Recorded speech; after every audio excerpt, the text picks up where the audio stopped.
गणेशाय नमः। श्री सरस्वती नमः। श्री उमामहेश्वराय नमः। श्री राधेयाय नमः। श्री गणेशाय नमः।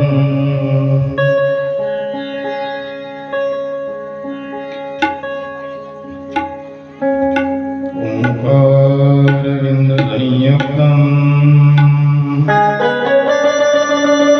नित्यं ध्यायन्ति योगिनो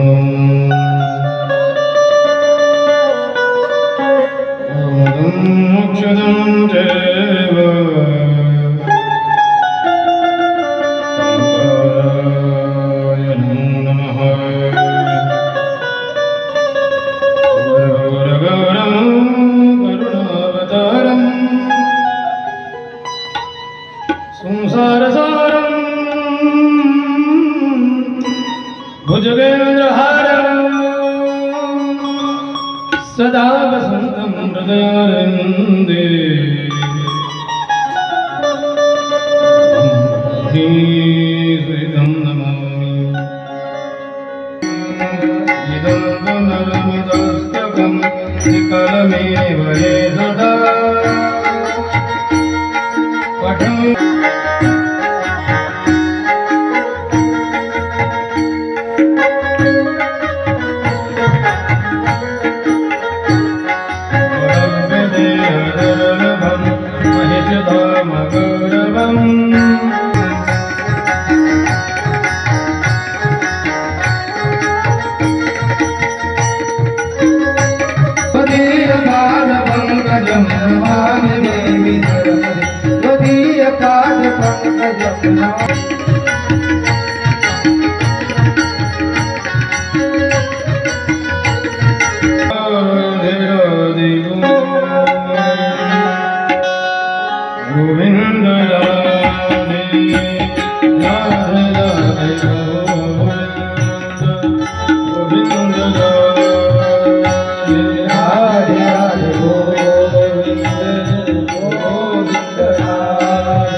अकारण कारण करुणावरणालय रुक्मिणी प्राण संजीवन भगवान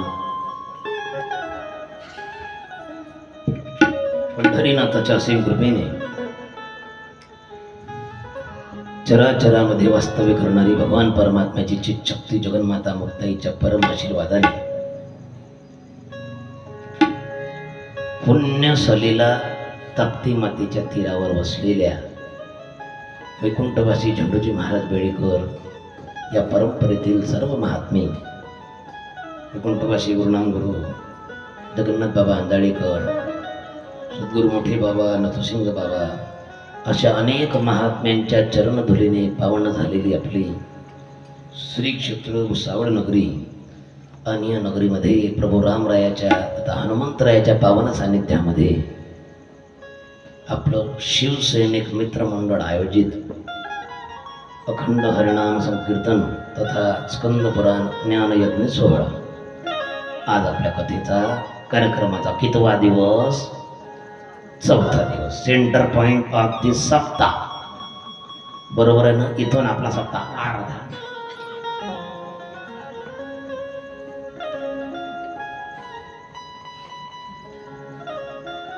स्कंद पुराणाची कथा श्रवण करत असताना आपण काल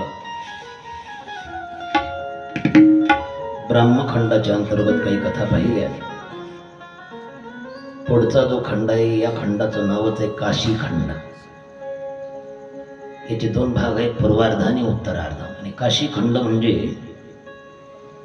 या काशी खंडाच्या नावानेच एक ग्रंथ तयार झाला याच्यावर आधारित, ज्याचं विशेषतः श्रावण महिन्यामध्ये बऱ्याच गावांमध्ये पारायण असतं, बरोबर आहे ना? कारण श्रावण महिन्यात जुनी परंपरा, मनोरंजनाची साधनं नव्हती, टीव्ही नव्हती, रेडिओ सुद्धा नव्हता, मोबाईलचा तर जमानाच नव्हता, बरोबर आहे ना? टीव्ही आत्ता आले समजा, तदनंतर आधी रेडिओ मग टीव्ही. असं म्हणतात जुन्या काळात जर एखाद्यानं गावात रेडिओ आणला, रेडिओ, तर सगळं गाव पाहायला जायचं. हा रेडिओ. हा असं मी ऐकलं आहे की काही काही नवरदेव लग्नामध्ये रुसून जातात. कशासाठी? रेडिओसाठी, सायकलसाठी, बरोबर आहे ना? हा. काय पाहिजे नवरदेवाला? रेडिओ, बरोबर आहे ना? म्हणजे त्या काळात तेही दुर्लभ होतं, बरोबर, विशेष होतं रेडिओचं महात्म्य. इयम आकाशवाणी प्रवाचक हा बलदेवानंद सागर संप्रतिवार्ता सूयंताम. आजही आकाशवाणीचं ते संगीत सकाळी जर ऐकलं ना इतकं गोड लागतं. वेगळा जमाना होता रेडिओचा, विविध भारती, त्याच्यावर अँकरिंग करणारे सगळी एकापेक्षा एक. फक्त श्राव्य साधन होतं, पण तरीही सगळ्या भारत देशाला जोडून ठेवत होतं. आता इतकी मनोरंजनाची साधनं झाली, इतकी साधनं झाली की आता माणसाला मनोरंजन पार बेडवर आडवा पडेपर्यंत. काही काही तर अतिशोक्ती वाटेल तुम्हाला. खेड्यापाड्यात स्वच्छ भारत अभियान आलं, पण अजूनही ग्रामीण भागात काही गावाच्या बाहेर जाता रोज पाकिस्तानमध्ये, तिथे सुद्धा मोबाईल घेऊन बसेल राहता काय. डिजिटल इंडिया साधनं नव्हती बरं मनोरंजनाची. रेडिओ. असं म्हणतात की एक सासूबाई जावयाचं वर्णन करायची. काय वर्णन करायची? की माझा जावाई, त्यांना रेडिओ चालवता येतो नाही. रेडिओ चालवलं ते नुसतं चॅनल बदलायचं ना, आमच्या जावयाला रेडिओ चालवता येतो. एकानं असंच लग्नात रसून रेडिओ घेतला भाऊ सुनील दादा. त्याला इतकं वेळ लागलं, ते लग्नात रेडिओ भेटला, त्याच्या बाईकडे लक्षच नाही, त्याचं सगळं ध्यान रेडिओमध्ये. शेतात चालला तरी रेडिओ, गल्लीत चालला तरी रेडिओ. लोक म्हणे पागलच झालं, यानं लग्न बाई सोबत केलं का रेडिओ सोबत, हे समजेल. शेतात गहू पेरला होता, रात्री लाईन राहते, भरणं करायला गेला, पाणी भरायला, असे काही स्प्रिंकलर ठिबक सिंचन नव्हतं, आणि त्याने पाणी लावलं आणि तो रेडिओ तिथे ठेवला होता. आणि नेमकं काय झालं, ते उंदरांना नळ कतरून असं करून ठेवलं होतं, ते पाणी गेलं फुटून. हा बसला मागे वाट पाहत, एक तास झाला. रेडिओ त्याचा वाचतो आहे आणि पाणी काही इथे आलं नाही. तुम्ही इतका वेळ पाणी झाला, येत नाही, गेला. आणि त्याच्या ध्यानात आला की पाणी फुटलेलं आहे आणि रेडिओ बाजूला होता. आणि रेडिओवर बातम्या चालू होत्या. काय बातम्या चालू होत्या? जपानवरती अणुस्फोट झाला, रशियाचं युद्ध अजून पुढे वाढतं की काय, अशा सगळ्या जगाच्या बातम्या चालल्या. अफगाणिस्तानामध्ये तालिबानात अजून बी संकट संपलं नाही. दिल्लीचं सांगतो, मुंबईचं सांगतो, सगळं सांगत होता. त्याला असा राग आला, त्यानं मागचा पुढचा विचार केला नाही. हातात पावडं होतं, ते पावडं रेडिओच्या डोक्यात टाकलं आणि एका रेडिओची दोन खाल्लं. आता फुटलेला रेडिओ घेऊन आला घरी. आता झालं संतापात काही बी करतो माणूस. मग त्या बाईनं आता तिच्या माहेरच्या लोकांना दिलं होतं ना, ते म्हणे रेडिओ, म्हणे दोन तुकडे. कसं काय? म्हणे काय सांगू तुला, मी भरणं करायला गेलो, एक तास वाट पाहतो, पाणी फुटलं. आणि याच्या जवळ गेलो तर दिल्लीच्या, मुंबईच्या, फार विदेशातल्या गोष्टी सांगतो, तिथल्या तिथे पाणी फुटलं ते सांगत नाही म्हणे.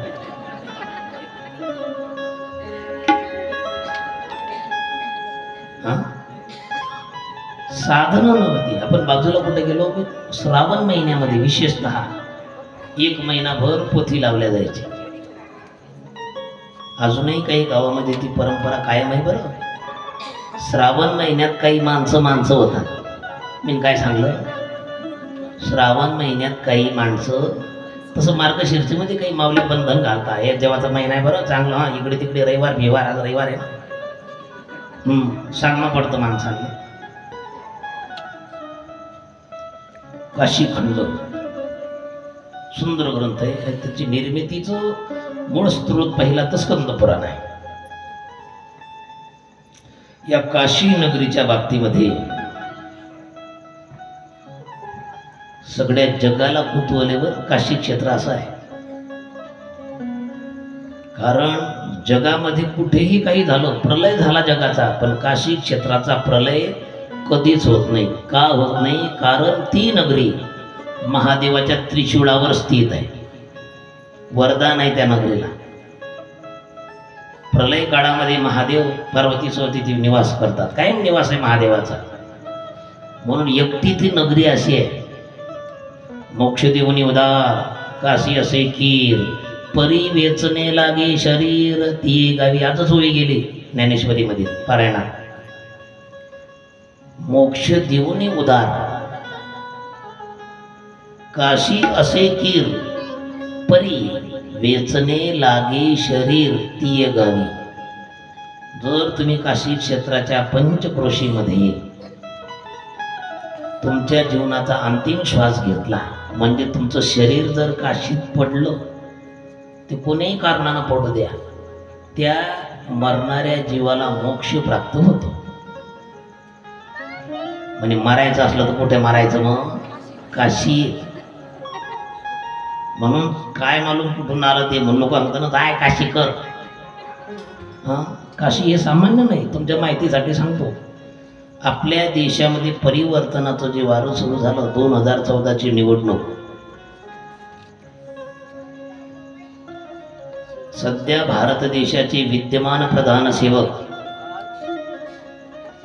आदरणीय मोदीजी, का आपण कोणत्या पक्षाचा विचारधारा मांडणारे लोक नाही, पण तरी ज्या पक्षानं माझा हिंदुत्वाचा विषय महत्वाचा मुद्दा मांडला, ज्या पक्षानं प्रभू रामाला विराजमान केलं, इतकंच नाही, हिंदू देवी देवता साधू संतांचा सन्मान, बरोबर आहे ना?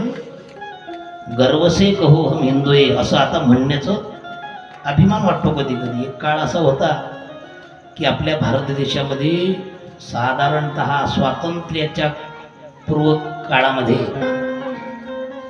मला गाढव म्हणा पण हिंदू म्हणू नका अशी विचारधारा होती.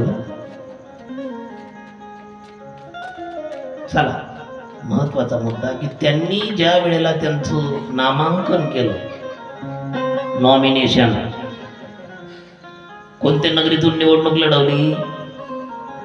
आजही कोणत्या नगरीतून लढवतात का बरं? बाकीचं त्यांना गुजरात राज्य नाही का? बाकीचे नाही का? का ती नगरी निवडली? कारण त्यांना माहिती आहे या नगरीतून झालेली सुरुवात, या नगरीचा जसा प्रलय होत नाही तसं इथून जर यश मिळालं तर ते चिरस्थायी राहणार आहे. म्हणून ज्यांनी जीवनामध्ये अजून काशी यात्रा केली नसेल त्यांनी जरूर करा, कोणाच्याही माध्यमातून करा. पहा, काशी कॉरिडॉर इतका सुंदर झाला आता. आणि तिथे गेल्यानंतर काय काय केलं पाहिजे, त्या नगरीचंच महात्म्य असं आगळं वेगळे काशी क्षेत्र की जिथे मनुष्याने देह ठेवला तरी पुण्य प्राप्त होतं. या काशी नगरीच्या उत्पत्तीची कथा काय आहे? प्रलय काळामध्ये भगवान शिव तिथे निवास करतात, कायमस्वरूपी त्यांचं वास्तव्य तिथे आहेच. पार्वती मातेने हे वरदान दिलेलं आहे. या काशी क्षेत्राची निर्मिती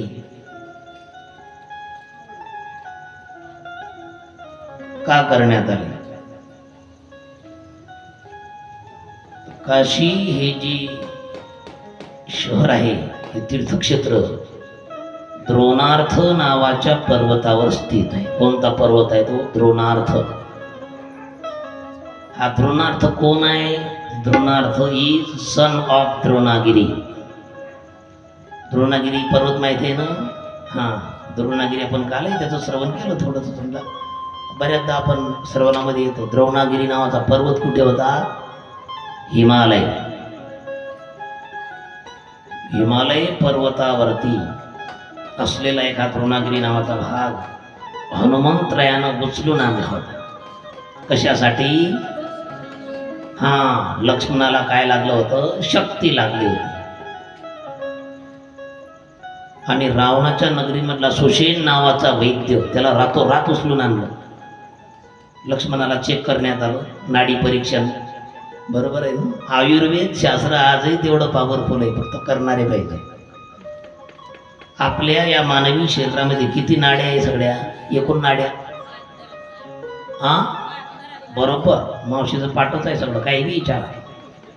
72,000 इतक्या व्हेन्स नाड्या, नाही का. प्रत्येक नाडीचा एक वेगवेगळा रोग आहे.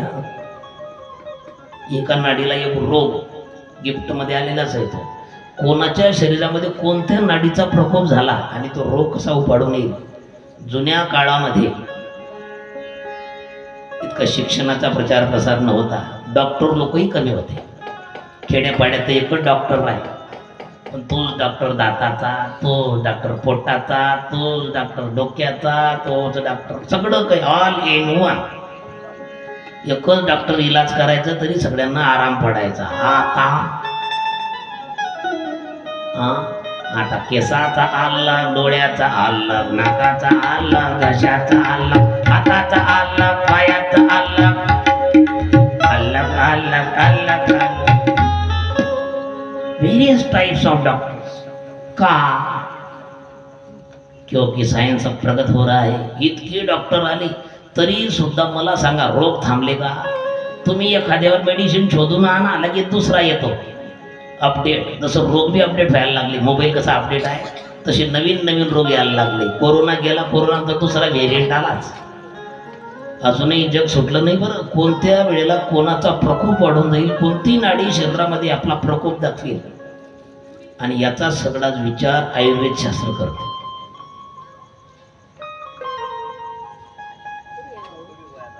सुषेण नावाच्या वैद्याने 3 नाड्या प्रमुख मानल्या जातात, इडा, पिंगला, सुषुम्ना. तशी शरीरामध्ये वेगवेगळ्या नाता आहे. जे नाडी आहे ना त्याच्यामध्ये हिता नावाची नाडी आहे. आयुर्वेदातले एवढे लोक आहे ना, ते बारीक बारीक विचार करतात. नुसतं रोग याचा चेहरा पाहिला तरी निदान करतात.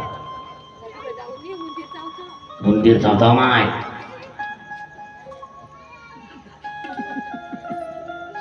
मोक्ष आहे का?